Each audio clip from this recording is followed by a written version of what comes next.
After the beef was over, we got hits from Kendrick and Drake that'll be remembered for the better, or even for the worse. But the beef didn't only change how these rappers and celebrities view each other. It affected every facet of the streaming industry in ways that are still playing out today. From Apple Music hitting labels with fines up to 50% for artists caught buying fake streams, to notable figures showing up at the goddamn Epstein files, and whatever happened with Ye this past year. I can milk this topic for some more views, baby. Now, while Drake was busy lawyering up and Kendrick was busy helping Baby Keem with his limericks and symphonies, the rest of the music industry was absolutely fiending for any goodwill it had left. Because something you gotta understand about this post-beef era of Kendrick versus Drake is that it didn't happen during just some random time of rap culture. It happened during what I like to call the great rap aura recession of our time. We got Nicki Minaj casually kicking it with Erica Kirk, DJ Khaled actually showing progress on his weight loss, what? Pusha T being in the fucking Epstein files, more on that later, I promise, and Ye, formerly known as Kanye West, selling Yeezy merch with a strange looking windmill on it. What is that? For now though, let's talk about Ye. The whole culture starts asking questions about everyone else, all the while Kanye is turning into a whole ass Nazi. In 2025, Ye went through what he described as a 4-month-long manic episode of psychotic, paranoid, and impulsive behavior. During that time, he sold $20 swastika t-shirts through Yeezy.com and declared himself a Nazi on social media. And he released a song called Hail Hitler. What happened to our clearly mentally there fella who was toting around a big ass bottle of Hennessy and interrupted Taylor Swift at the VMAs because he truly believed that Beyonce had the better album? On one hand, Kanye is so cool because he made that bitch famous. Goddamn! But on the other hand, there's just nothing cool about being a Nazi. And for those of you saying, oh, I miss the old Kanye, he was always like this, man. But then in January 2026, Ye bought out a full-page ad in the Wall Street Journal titled "To Those I've Hurt," where he wrote, "I am not a Nazi or an anti-Semite. I love Jewish people." But this only got him so far. Kanye decided to go on tour this year, but hit a standstill when he tried performing in the UK, resulting in him being banned from entering the country in its entirety. The same fate happened to his scheduled show in Switzerland too, which goes to show, if you say anything bad about them, you can kiss your career goodbye. And the them I am of course referring to are bees. If we analyze the ending of the Bee movie, we can see the hold that the bees have on our entire world, and we all know Kanye can never get anything done with the bees around. But for now, let's move on to the Epstein files, baby. In January 2026, the Epstein files finally came out, and the internet did what it does best and started digging for any names they could find. And two of the names that got pulled were Jay-Z and Pusha T, which I know Drake was doing backflips when he heard that shit. Oh my god. Now I need to be very careful here, and so do you, viewer, because flailing these names around was nothing but clickbait. In reality, Jay-Z and Pusha T were only named in a tip to the FBI, which was archived as a part of the Epstein investigation. But now, it's time to catch up with Kendrick and Drake.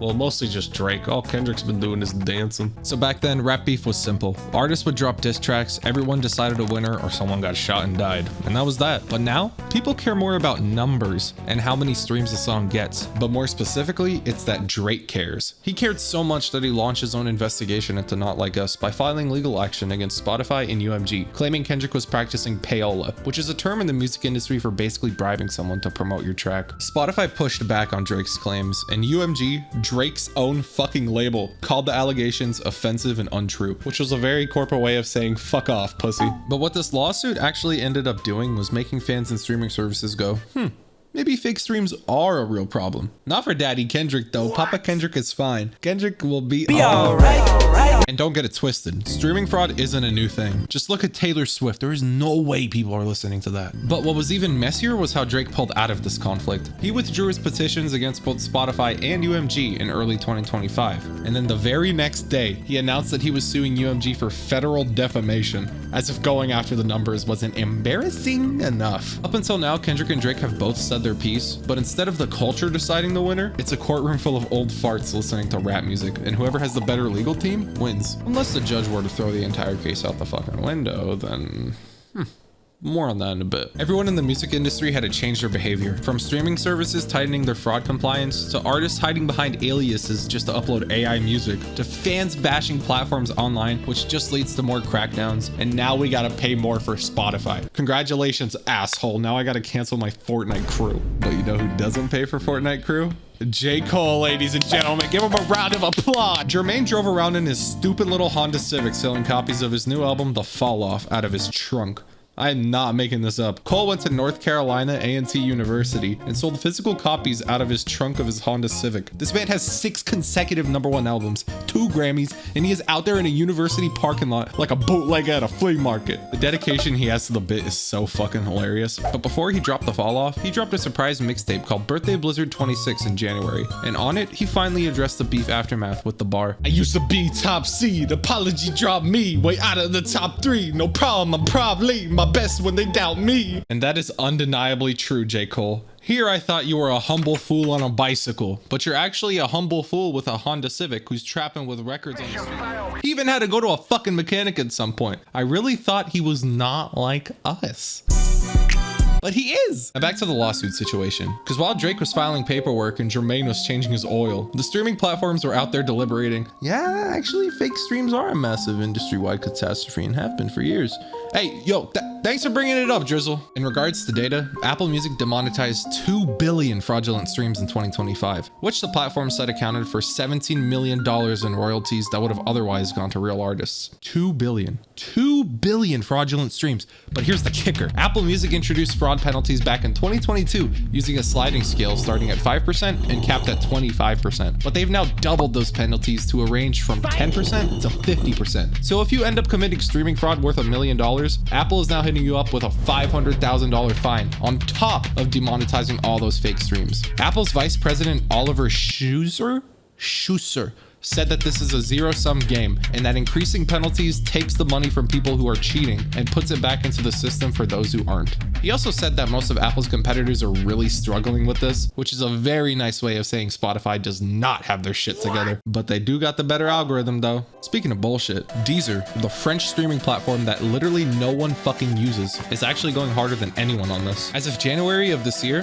Deezer is receiving around 60,000 fully AI-generated tracks per day, which is about 39% of all daily deliveries to the platform. Nearly half of everything is being uploaded to Deezer every single day, and it's AI slop made specifically to steal royalties. And it gets worse. Up to 85% of those streams on AI-generated tracks were fraudulent in 2025. So these fake songs are being uploaded specifically to be played by fake listeners to steal real money from real artists. However, thanks to their new filters that had to be created to fight this, Deezer has now started licensing its own AI detection technology to the wider industry, including France's royalty collection agency, Sacom, basically turning fraud detection into a product because this problem is way bigger than any one platform can handle alone. And back to Spotify, who tried to stay out of the conversation publicly, but quietly, as they've updated their policy to make it extremely clear that artificial streaming is labeled as a threat towards royalties. Now back to the outcome of Drake's defamation lawsuit, which is really fucking funny. The judge read Drake's entire 38-page complaint, considered all the arguments, and basically came to the conclusion that this was just a diss track, bro. We ain't about to send Kendrick to jail because he called you a little squirt.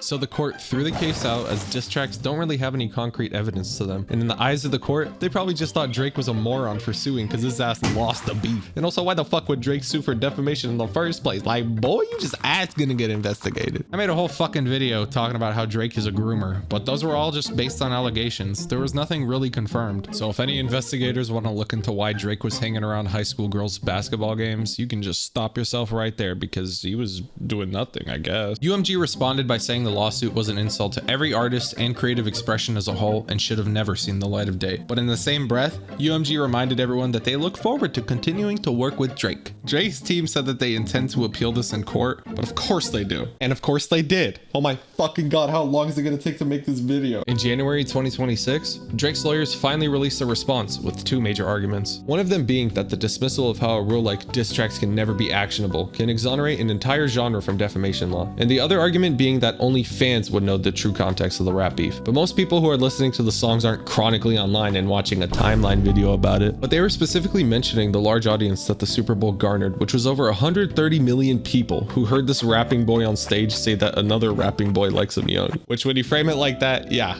I'd sue too. But I don't think I have to worry about that because you really have to ask yourself what the hell you've even done to get to that position. But in March of 2026, UMG responded again with an 83-page response of calling Drake a sore loser for losing a rap battle he willingly provoked and participated in. And even called him a hypocrite because Drake's dumbass signed a 2022 petition saying that rap lyrics shouldn't even be used in a court of law. Drake, you fucking idiot. This was most likely done for the freedom of Thugger, which God bless. But UMG continued on to say that diss tracks like Push-Ups and Tailor-Made Freestyle was Drake poking a lion's nuts and expecting it not to attack. It's opinions all the way down from your side and Kendrick's side. And also Not Like Us was huge before the Super Bowl. The Super Bowl didn't change anything, dummy. So then in April 2026, which was last fucking week, Drake's team responded again, arguing that the judge made an irreversible error by relying on evidence from outside pleadings and improper inferences towards Drake. So I think what happened here is that Drake himself booted up Grok and said, I lost in court, here's my verdict, find any loopholes to save me. And this entire response his team made was essentially just saying that the judge did a bad job judging. And if outside evidence that wasn't even in the initial complaint, like tailor-made freestyle, were to be used, then a whole legal thing would trigger, which would result in Drake also being allowed to present his own evidence. The team also argued that the judge was viewing the average music listener as a well-versed rap history aficionado, which would be the wrong legal standard. But as of today, UMG is currently awaiting on a 3-judge panel to either schedule an oral argument or an in-person exchange of both parties. And as Kendrick and Drake kept showing up everywhere, the actual biggest story in hip-hop was playing out in a Manhattan federal courthouse. I am talking about Diddy. On July 2nd, 2025, a jury found Sean Diddley Combs not guilty of racketeering conspiracy and sex trafficking, but guilty on 2 accounts of transportation for the purposes of prostitution. So now we can safely throw out this video of Diddy dragging a woman by her ponytail through a hotel hallway, because he was not charged for this shit at all. Diddy's defense attorney walked out of the courthouse and called it a great victory for Sean Combs, which I mean, yeah. If you go from facing life in prison and having your nickname is slang for pedophile activity to walking out with only a few years to serve, all Diddy got was a slap on the wrist. He was sentenced to 50 months of vacation with a $500,000 fine. That's only 4 fucking years. And if you're wondering why I said vacation, it's because they threw this man Diddy with nothing but dudes around, and all he's gonna do is play grab ass and pal around all day in his free time. Every day's a fucking field day for him. I don't even think he'd want to be released. Now, I'm not gonna dive too deep into the Diddy documents because that would be a whole other fucking video. But the atmosphere that the Diddy trial left behind has been absolutely fed in this post-beef era, because what the trial did, combined with the Epstein files, combined with Kendrick and Drake, was create this environment where the public wants nothing to do with weird-ass celebrities, making us believe in no role models. And when you can't put your faith in a person, you put your faith in a platform that has to enforce policies just to prove that the whole system isn't corrupt. Nobody believes anything is organic anymore. Nobody believes people are listening to Sabrina Carpenter, and nobody believes that these powerful figures in hip-hop aren't hiding something. Also, thank you, J. Cole, for hopping on those podcasts and dismissing all your work. That was pretty humble of you, man. But I'm Charflame, and Iceman Friday is only a couple days away, so subscribe if you guys want to see me break down some of that ice. But I'll catch y'all later, though. Have a good one, everybody.